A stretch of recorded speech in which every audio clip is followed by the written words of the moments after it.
want you to climb up higher this year and become 7%. I want you to look back a year from now and enthusiastically say, I'm in the 7%. We did it. Now, what in the world is 7%? Well, according to statistics, 93% of those who set New Year's goals go unfulfilled. 93%. In fact, 30% are broken the first week. Among people who join a gym, 80% drop out within 8 weeks. Now, I sure hope they didn't purchase a 1-year membership. So I'm going to show you how I went from being in the 93% of never achieving my goals to being a Christian success coach who helps others now get in the 7% with me. Before I share this simple 7-step process that literally changed my life, I can't wait to walk you through this. And by the way, I'm not trying to sound dramatic. Setting goals the right way changed my whole life. But first, real quick, would you help me out? We are believing to impact more people than ever with this YouTube channel.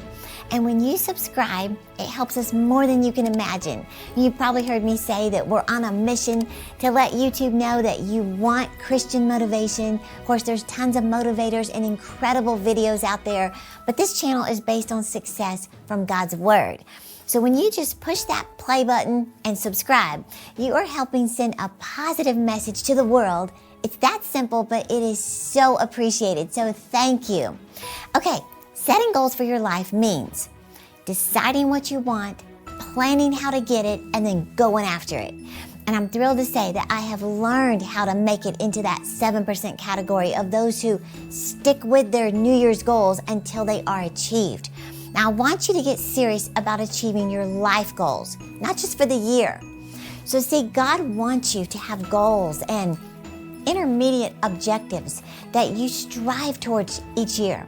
You know, it's one thing to have a big dream, but it's vital that you have smaller dreams or goals that you can focus on now. You know, Philippians 3:13 and 14 says, this one thing I do, forgetting those things which are behind and reaching for those things which are ahead, it says, I press toward the mark for the prize of the high calling in Christ Jesus. Well, that mark refers to goals. You know, somebody once said that where there are no goals, neither will there be significant accomplishments. There's only going to be existence. Well, years ago, I think I would just give myself the satisfaction of writing something down, you know, getting my pen and just writing something down on January 1st with no actual plan to achieve my lengthy, unrealistic list of resolutions. Well, not anymore. Each December 31st, I can hardly wait to pull out my pink highlighter and put a real photo of me walking in that dream. And I know it is so easy to get overwhelmed with all that you feel you need to set goals in. You know, it could be weight loss, save money, get out of debt, get closer to God, spend more time with the family, read more books, get the house organized. And many times we set so many goals and we don't know which one to focus on, so we just don't do any of it.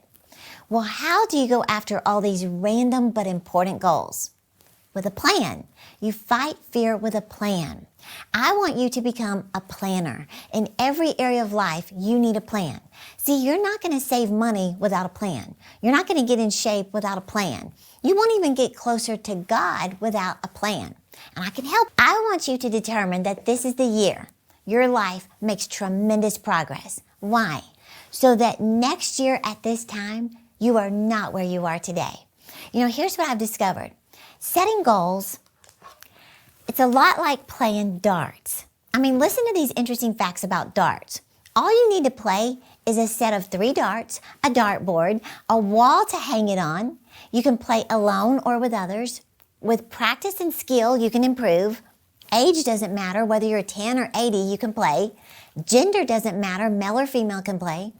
It's fairly inexpensive to purchase and play. You can play at all sorts of levels as a beginner at home or with a group in a public setting. And it's a huge morale booster. It doesn't take long for people to bond and become a team when they play a game of darts, right? You might be going, why are you telling me all these useless facts about a game you may or may not even care about? Because having a target for your life and your business is vital to your success. And here's what I've discovered. Setting goals for your personal life requires that you identify your target before you try to hit it.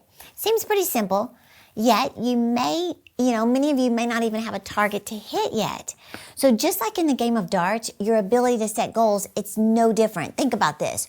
All you need to do to set goals is you need a list of goals, a vision board, and a wall to hang it on. You can play alone or with others. With practice and skill, you can improve. Your age doesn't matter. Whether you're 10 or 80, you can make a vision board. It's fairly inexpensive to purchase. You can play at all sorts of levels as a beginner at home or with a group in a public setting. It's a huge morale booster. It doesn't take long for people to bond and become a team when you make a vision board together. So here's what I'm saying. It's a proven fact. If you aim at nothing, you'll hit it every time. In fact, Napoleon Hill did this study on the major cause of failure. Here's what he said. Lack of a well-defined purpose in life. Think about that. Well, I'm going to help you discover your purpose with the online vision board course. In fact, Napoleon Hill said 98 out of the 100 people he analyzed had no aim. They had no vision. He said there's no hope of success for the person who does not have a definite goal at which to aim. So I'm going to go through this really fast, but these are my 7 goal-setting secrets to help you get started. You ready? Okay, number 1 is goals must be in writing. Your chance of success increases by 98% simply by putting your dreams and goals in writing. And God is the one who came up with this success clue in Habakkuk 2:2. He said, write the vision, make it plain upon tablets so that anyone who passes it may be able to read it. Number 2, goals must be measurable. So saying I will lose 15 pounds, that's not as motivating as saying I will weigh 120 pounds by March 31st.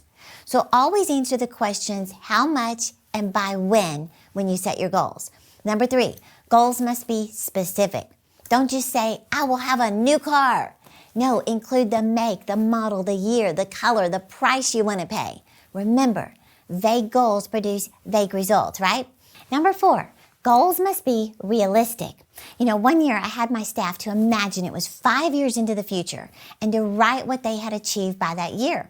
Well, one person said, I have saved $500,000. Now that is a great goal, and I'm not discouraging using your faith for the impossible. However, when we set our goals too high, then we set ourselves up to fail and we get discouraged when we don't even come close to the goal.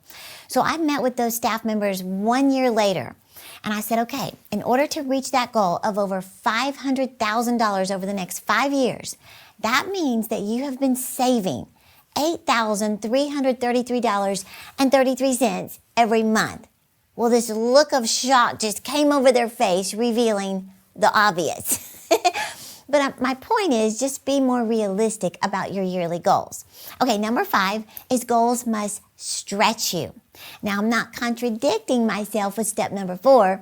I'm just saying that you should challenge yourself to set at least one goal that you would consider your highest expectation and set your mountain-moving faith for it.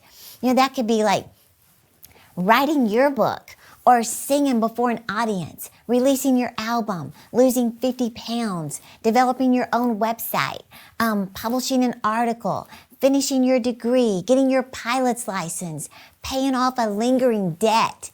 See, in order to be effective, we have to be stretched. So stretch yourself in the area you feel is vitally important for you this year. Okay, number 6, goals must have a deadline. Now, deadlines are motivating. Think about it. Isn't it amazing how much work you get done the day before vacation? Why? Because there's a deadline. Or think about how crazy fast you can clean your entire house when you find out someone is on their way over. Why? There's a deadline. You may have had the whole week you could have been cleaning, but as soon as you were told, I'll be there in an hour, you get motivated. Number 7 is goals must be in sight. I say this all the time, but out of sight, out of mind. So keep your goals before you all year long. Put them on your iPad and refer to them daily. Put them on your phone. I know you never leave without that. Hang them on your vision board. Place them in your dream book. Put them on the refrigerator or inside the cabinet door in your bathroom. Just go the extra mile to keep them ever present before your eyes. So there's a powerful principle in the Word of God. It says, whatever a man thinks in his heart, so does he become. What you think about, you bring about. So think more about where you're headed than where you are today.